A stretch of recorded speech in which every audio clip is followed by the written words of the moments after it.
प्रस्तावित रेल्वे ब्रिजच्या बांधकामानिमित्त आता हा जो आपला ब्रिज पाडण्यात येणार आहे, त्यानंतर जे डायव्हर्जन्स सोलापूरवासियांना घ्यायचे आहेत त्याबद्दल ऑलरेडी अधिसूचना जारी करण्यात आलेली आहे पोलीस आयुक्तालयाकडून.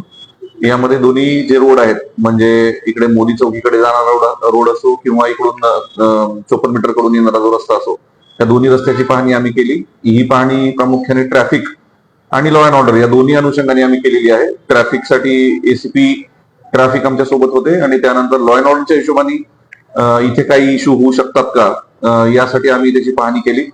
रात्रीच्या वेळी काही ठिकाणी पथदिवे नाहीयेत किंवा काही ठिकाणी सीसीटीव्हीची आवश्यकता वाटते त्या संदर्भात, किंवा काही ठिकाणी काही अतिक्रमण आहेत ती तात्काळ काढणं गरजेचं आहे, त्या संदर्भात आम्ही ऑलरेडी माननीय महापालिका आयुक्तांना पत्रव्यवहार केलेला आहे.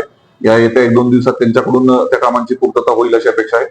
आणि त्याचबरोबर या दोन्ही रस्त्यांची सवय लागेपर्यंत सोलापूरवासियांना थोडस त्रासाला सामोरं जावं लागणार आहे, थोड्याशा गैरसोयीला सामोरं जावं लागणार आहे.